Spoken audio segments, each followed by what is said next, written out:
Okie dokie, I think I'm all set. I'm still not 100% sure on what I'm doing, but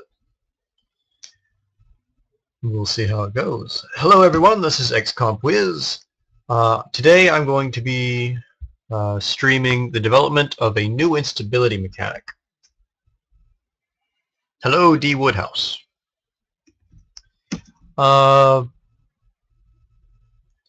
You can see that I have listed, I've now given away all the instability mechanics I've done thus far. No, you can't see yet, can you? I've still got that hidden. Okay, just a moment.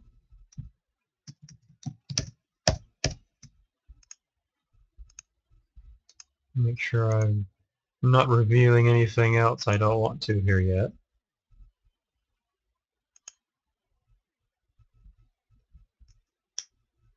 Go ahead and close.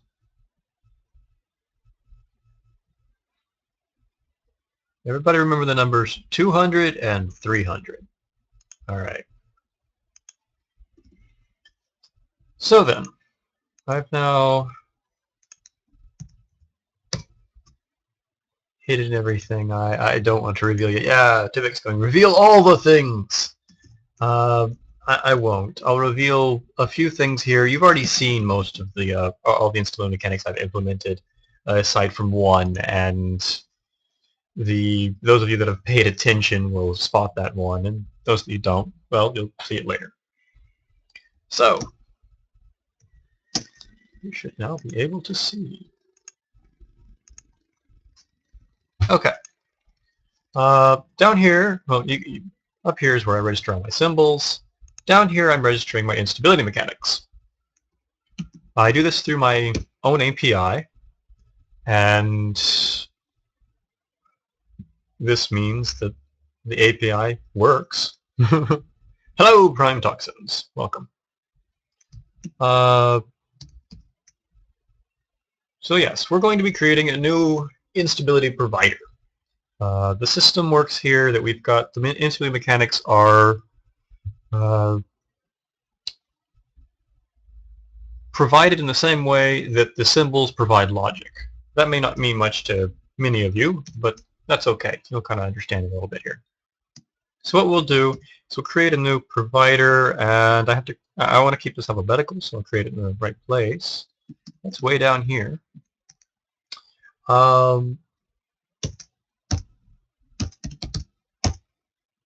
There we go. We'll just call it Volcano. So yes, we're going to be adding volcanoes as an instability mechanic. I've mentioned that I'm doing this before, I think, but now you know for certain I'm doing it. You're going to watch me do it. Okay. So let's create the new provider. We get a bunch of things here. The identifier, which has to be a unique string identifier. It's for storing it. The stabilization, which is the first number I asked you to remember, 200. And then the minimum instability, which was 300. We'll not do maxes for the moment. And then instantiate, which we'll leave the to-do there, actually. We'll come back and do that in a little bit. First, I want to explain what these things are doing. The identifier, as said, is a unique string, and it's for storing stuff. It's for keeping track of what instability mechanics exist in an age. It could actually be much shorter, but with longer strings, you're more likely to be unique. Stabilization is how much stability the mechanic provides. So how much it counterbalances the instability. And it's all a linear scale, basically. And then minimum instability is how unstable the world has to be before this is a possible instability mechanic to be selected. Welcome back, Shadow. So it's the world has to have at least 300 instability, or a score of 300 for its instability score, before volcanoes can be selected. Maximum is the other end of that interval. At the moment it's null, so it's from 300 to infinity. The world can be infinitely unstable, and this is still a valid mechanic. And then instantiate, which is where we actually do stuff. Now I'm going to cheat a little bit, because I've already written some of this in terms of having written other mechanics. So we'll pull up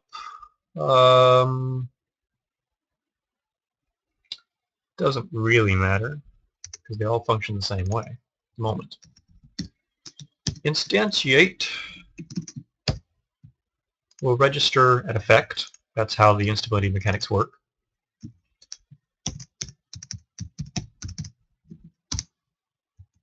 I can spell volcano. I've done it. There we go. So now we'll create an effect. The effects are the same things as the effects in the symbol system.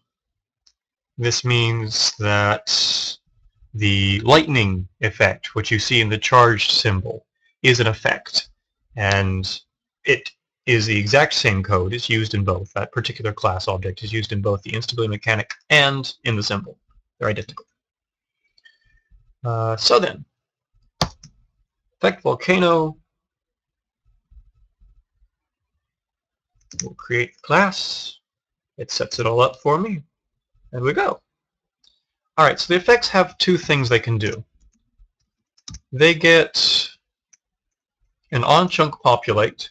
This is called when the chunk is first, or after the chunk's terrain is generated, and after all the biome stuff is done. And at the same time as basically all the other populators. Let's see if I could think of one. Lava lakes, or just normal lakes. The crystal generation, those are populator things.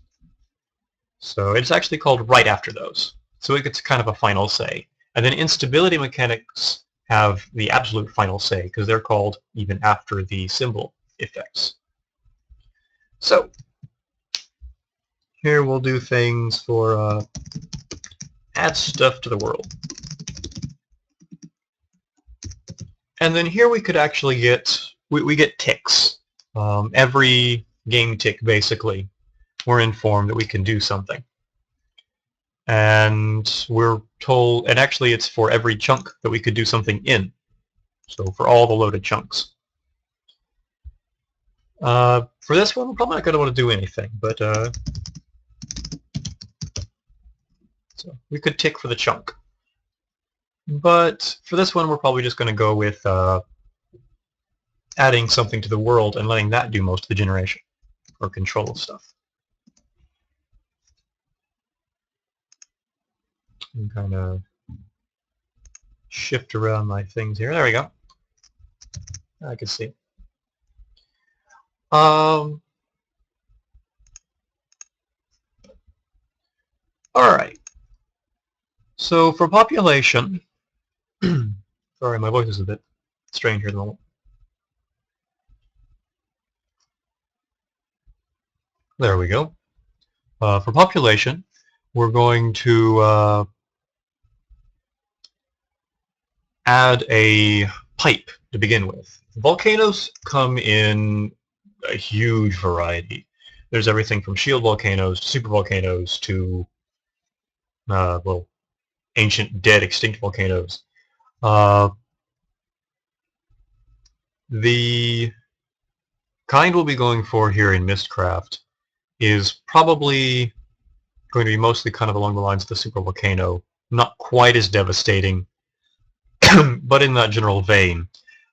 Basically, when most people think volcano, when somebody says volcano, most people think of giant fiery eruptions and death raining from the skies. And they think of something, they think of something along the lines of a supervolcano. The Woodhouse has suggested Yellowstone, which I do believe is a supervolcano, but I'm not sure. Iceland also comes up. That one wasn't.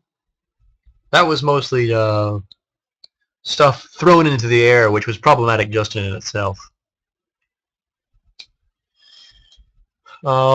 If I tried to learn how to pronounce the name of the volcano in Iceland, the one that erupted and threw off all the airlines up here for a while, but I'm not about to be able to pronounce it. It was just the volcano in Iceland. But yeah, we'll add some things to the world. For the first part, we're going to pick a spot and then just generate a lava pipe. So let's see here. I'm going to base this off of one of the other existing generation things.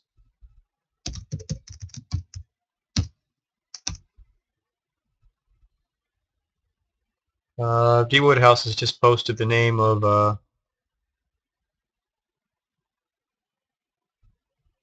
volcano, and it still looks like gibberish to me. And even if I tried to pronounce it in English or Finnish phonetics, it'd still be wrong.